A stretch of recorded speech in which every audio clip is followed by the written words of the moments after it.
నీళ్ల బిందెను పట్టుకొని లోపలికి వచ్చిన లావణ్యను చూసి పంకజం గట్టిగా అరవడం మొదలుపెడుతుంది. పంకజం అన్న మాటలకు బాధపడుతూ లావణ్య వంటగదిలోకి వెళ్ళి తన జీవితం గురించి మనసులోనే లోలోపలే బాధపడుతూ ఉంటుంది. లావణ్య వెళ్ళిపోయాక కూడా కార్తీక్ లావణ్య గురించే ఆలోచిస్తూ ఉంటాడు. ఆమె అమాయకమైన కళ్ళు, ఆ కల్లా కపటం లేని స్వచ్ఛమైన మాటలు అతన్ని చాలా డిస్టర్బ్ చేశాయి. ఆ అమ్మాయి ఎవరు? ఎంత అమాయకంగా ఉంది! ఏదో తెలియని భయంలో కూడా ఉన్నట్టుంది అని మనసులో అనుకుంటాడు కార్తీక్.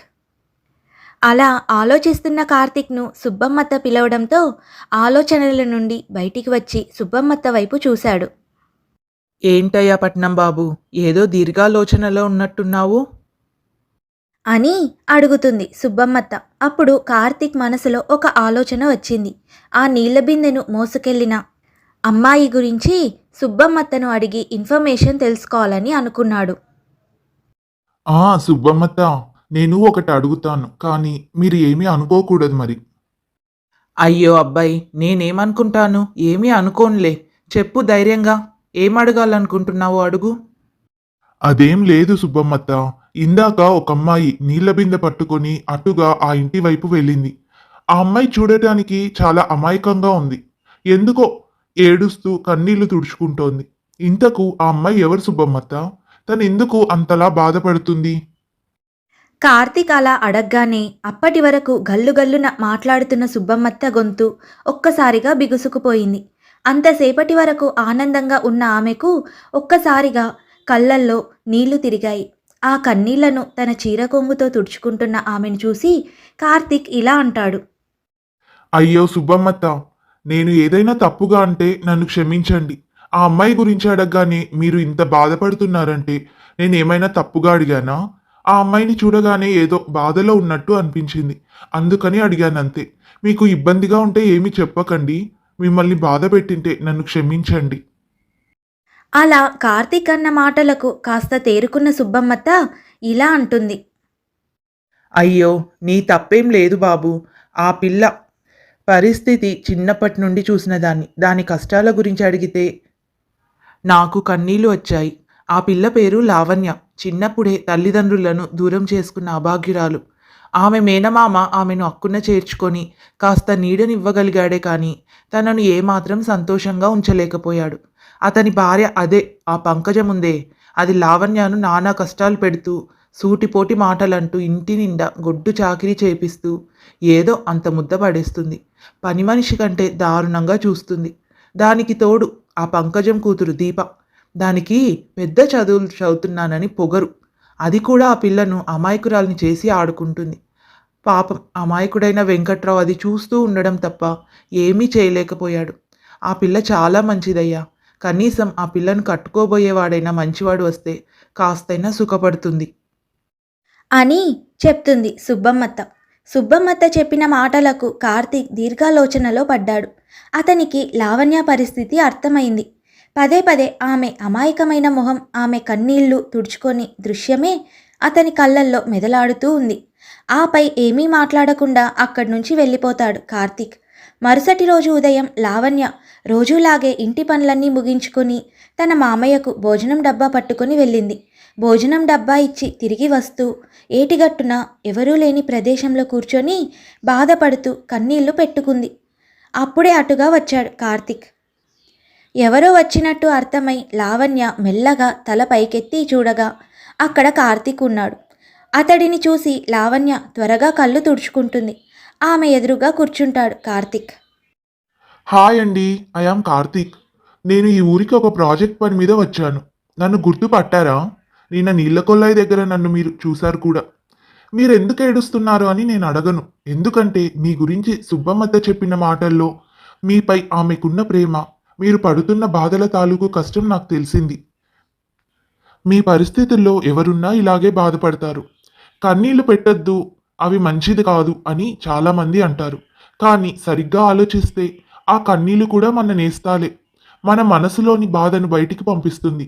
మీకు ఎంతసేపు కావాలో అంతసేపు ఏడవండి, కానీ ఆ తర్వాత మాత్రం ఈ ముద్దమందారం మొక్క ఉంది చూసారా, దీన్ని మీ పెరట్లో నాటి కాస్త నీళ్లు పోయండి.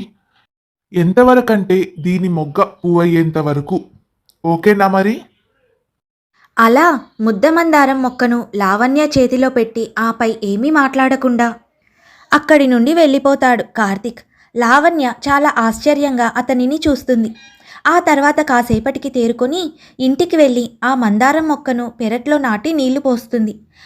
ఆ తర్వాత రోజు నుండి కూడా కార్తీక్ లావణ్యను ఏదో ఒక వంకతో ప్రతిరోజు కలిసేవాడు.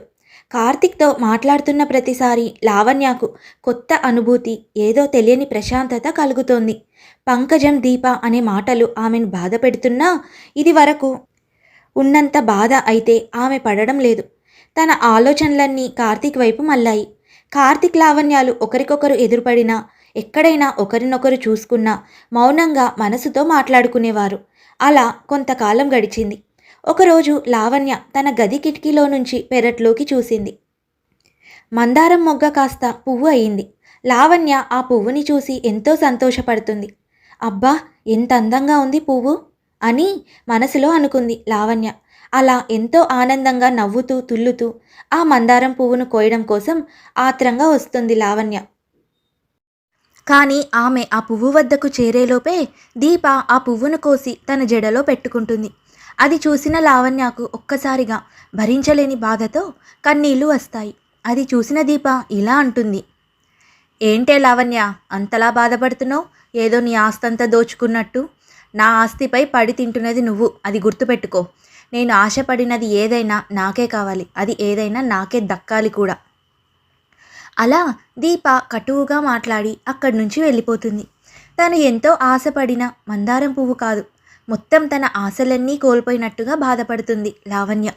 లావణ్యకు ఎప్పుడైనా మనసులో బాధ అనిపిస్తే ఏటిగట్టు వద్దకు వచ్చి కూర్చొని ఏడుస్తూ బాధపడుతూ ఉంటుంది. అలాగే ఆ రోజు కూడా జరిగినది తలుచుకుంటూ బాధపడుతూ ఏటిగట్టు దగ్గర కూర్చుంది. అంతలో కార్తీక్ వచ్చి లావణ్య పక్కన కూర్చున్నాడు. కార్తీక్ రాకను గమనించిన లావణ్యకు అప్రయత్నంగానే ఏదో ఒక ప్రశాంతత అనుభూతి కలిగింది. నాతో ఏమైనా చెప్పాలనుకుంటున్నావా? బాధ చెప్పుకుంటే భారం తగ్గుతుంది. ఎందుకు అంతలా బాధపడుతున్నావు? అని కార్తీక్ అడగగానే జరిగినదంతా కార్తీక్కి చెప్తుంది లావణ్య. ఎంతో ఇష్టంగా ఆ మందారం మొక్కను నీళ్లు పోసి పెంచాను. ఆశగా వెళితే అది నాకు దక్కలేదు, దక్కదు కూడా. అయినా నా జాతకమే ఇంత. ఒక్కసారి నీకు దక్కలేదు అంటే ఎప్పుడూ నీకు దక్కదని ఎందుకు అనుకుంటావు? చూడు లావణ్య, పువ్వు ఒకటే అయితే అది నలిగిపోవచ్చు, వాడిపోవచ్చు, లేదా ఇదిగో ఈ దీపం లాంటి వాళ్ళు లాక్కోవచ్చు. అంతటితో దాని కథ అయిపోతుంది. కానీ మొక్క అలా కాదు. ఈరోజు ఆ పువ్వును దీప లాక్కున్నా రేపు మళ్ళీ పూలు పూస్తాయి, ఆ తర్వాత మరొకటి, ఆ తర్వాత రోజు ఇంకొకటి. అలా మన జీవితంలో కూడా కష్టాలు సుఖాలు వస్తూనే ఉంటాయి. నిరాశతో కాకుండా రేపటి మీద ఆశతో జీవించు లావణ్య.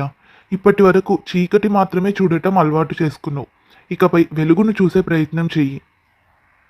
అలా కార్తీక్ చెప్పిన మాటలకు లావణ్య కళ్ళల్లో కొత్త ఆశ, పెదవులపై సరికొత్త చిరునవ్వు వస్తుంది.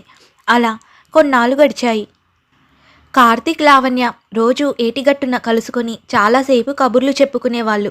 అలా కొన్నాళ్లకు వారిద్దరి మధ్య ప్రేమ బంధం మొదలైంది. రోజులాగే ఒకరోజు కార్తీక్, లావణ్య కలిసి ఏటిగట్టున కూర్చొని మాట్లాడుకుంటూ ఉన్నారు. అప్పటికే చాలా సమయం గడిచిపోయింది. అయ్యో, చాలా లేట్ అయింది, నేనిక వెళ్ళాలండి, లేదంటే మళ్ళీ అత్తయ్య కోప్పడుతుంది అలా అంటూ కంగారు పడుతున్న లావణ్యను తన చేతిని కార్తీక్ తన చేతిలోకి తీసుకొని, లావణ్య, కంగారు పడకు, భయపడకు. నీకోసం నేనున్నాను. చాలా రోజులుగా నీకు ఒక విషయం చెప్పాలనుకుంటున్నాను. నువ్వు నాకు చాలా నచ్చావు లావణ్య. నేను నిన్ను పెళ్లి చేసుకోవాలనుకుంటున్నాను. మంచి సమయం చూసి మీ పెద్దవాళ్ళతో మాట్లాడతాను. నీకు ఇష్టమే కదా నన్ను పెళ్లి చేసుకోవడం? దేవుడు దిగివచ్చి వరం ఇస్తా అంటే ఎలా కాదనగలను కార్తీక్ బాబు. మీరంటే నాకు కూడా చాలా ఇష్టం. మీరు వచ్చి మా మామయ్యతో మాట్లాడండి అంటూ సిగ్గుపడుతుంది. మురిసిపోతూ పరిగెత్తుకుంటూ వెళ్తుంది లావణ్య. ఇదంతా దూరం నుండి రంగడు అనే వ్యక్తి చూశాడు. ఆ విషయాన్ని వెళ్ళి పంకజంకు చెప్తాడు. అమ్మగారు, మీ మేనకోడలు లావణ్య ఉందే ఏటి వద్ద ఆ పట్నం బాబుతో, చీచి, నా నోటితో నేను చెప్పలేనండి. మీ పరువు ఏం కావాలి? తల్లి తండ్రి లేని ఆ పిల్లను మీరు దగ్గరికి తీసుకొని ఎంత చేరదీశారు. కానీ చూడండి, ఎంత తెగించిందో ఆ పిల్ల. మీ పరువుని ఇలా నాశనం చేస్తుంది. మీ మనిషిని కాబట్టి ఎవరికీ చెప్పకుండా మీకే వచ్చి చెప్తున్నానమ్మా. కాస్త జాగ్రత్తగా ఉండండి. మంచి పని చేసావు రంగడు. ఇదిగో ఈ 100 ఉంచు. ఇక నువ్వు వెళ్ళు, దాని సంగతి నేను చూసుకుంటాను. అని చెప్పి ఓ 100 నోటు తీసి రంగడికిచ్చి ఆవేశంగా వెంకట్రావు ఉంటున్న గది వైపు వెళ్తుంది పంకజం. అంతలో దీప ఆపుతుంది. ఎక్కడికి వెళ్తున్నావు మమ్మీ అని అడుగుతుంది దీప. నా మేనకోడలు బంగారం సింగారం అంటాడే మీ నాన్న, అది చేసిన పనికిమాలిన పనిని మీ నాన్నకు చెప్పి ఆయన చేతనే దాని చెంపలు వాయగొట్టేలా చేస్తాను. ఇన్నాళ్లకు మంచి అవకాశం దొరికింది. నేను చెప్పేది ఒకసారి విను మమ్మీ. నువ్వు వెళ్ళి ఈ విషయం చెప్తే నాన్న కోపడ్డం కాదు, చాలా ఆనందిస్తాడు. చక్కగా వాళ్ళిద్దరికీ పెళ్లి చేస్తాడు. ఆ పట్నం బాబుని పెళ్లి చేసుకొని తన మేనకోడలు జీవితం సంతోషంగా ఉందని ఓ తెగ మురిసిపోతాడు. పడితే పడి నీవు, కానీ ఖర్చు లేకుండా అది ఇంట్లో నుంచి వెళ్ళిపోతుంది దెబ్బకి. అబ్బా, ఒకసారి నేను చెప్పేది కూడా విను మమ్మీ. ఆ కార్తీక్ ఉన్నాడే, అతను ఊళ్ళోకి వచ్చిన మొదటి రోజే నేను అతన్ని చూశాను. మొదటిసారి చూడగానే అతను నాకు చాలా నచ్చాడు మమ్మీ. ఆ తర్వాత అతని గురించి వివరాలు కనుక్కున్నాను. అందగాడు, చదువుకున్నవాడు, మంచి తెలివైనవాడు, సంస్కారం ఉన్నవాడు, పైగా కోట్ల ఆస్తికి వారసుడు. అలాంటి వాడు ఈ పనికిమాలిన లావణ్య వల్ల పడ్డాడు. ఎలాగైనా దాన్ని కార్తీక్ నుండి విడదీసి నా పెళ్ళి కార్తీక్తో చేయి మమ్మీ. ప్లీజ్ మమ్మీ, కార్తీక్తో నా పెళ్ళి చేయలేదంటే ఇంత విషయం తాగి చేస్తాను. అలా దీప అన్న మాటలకు పంకజం ఒక్కసారిగా షాక్కి గురవుతుంది. కాసేపటి తర్వాత తేరుకొని దీప చెప్పిన విషయం గురించి ఆలోచించింది. దీప చెప్పింది కూడా నిజమే. కార్తీక్ అందగాడు, తెలివైనవాడు, చదువుకున్నవాడు. కార్తీక్కు దీపానిచ్చి పెళ్లి చేస్తే నా కూతురి జీవితంకు ఇక ఏ లోటు లేకుండా మహారాణిలా బతుకుతుంది. ఎలాగైనా లావణ్య కార్తీక్లను విడదీసి దీపను కార్తీక్ ఇచ్చి పెళ్లి చేయాలని నిర్ణయించుకుంటుంది పంకజం. అందుకు ఏమి చేయాలి అని ఆలోచనలో పడుతుంది. లావణ్య ఇంట్లోకి రాగానే ఆమెను చూడగానే పంకజం, దీప వస్తున్న కోపాన్ని తమలో తాము తమాయించుకుంటూ ఉంటారు. ఇంతకీ పంకజం, దీప కలిసి లావణ్య కార్తీక్లను విడదీయబోతున్నారా? వాళ్ళను విడదీయబోతున్నారా లేకపోతే వాళ్ళను ఎవరైనా కలుపుతారా అనేది వచ్చే భాగంలో తెలుసుకుందాము. మీకు అంతవరకు ఈ కథ నచ్చినట్టయితే తప్పకుండా లైక్ చేయండి, షేర్ చేయండి. అలాగే ఇలాంటి మరిన్ని కథలను వినడానికి మన ఛానల్ని సబ్స్క్రైబ్ చేసుకోండి. వచ్చే భాగంలో మళ్ళీ కలుసుకుందాం.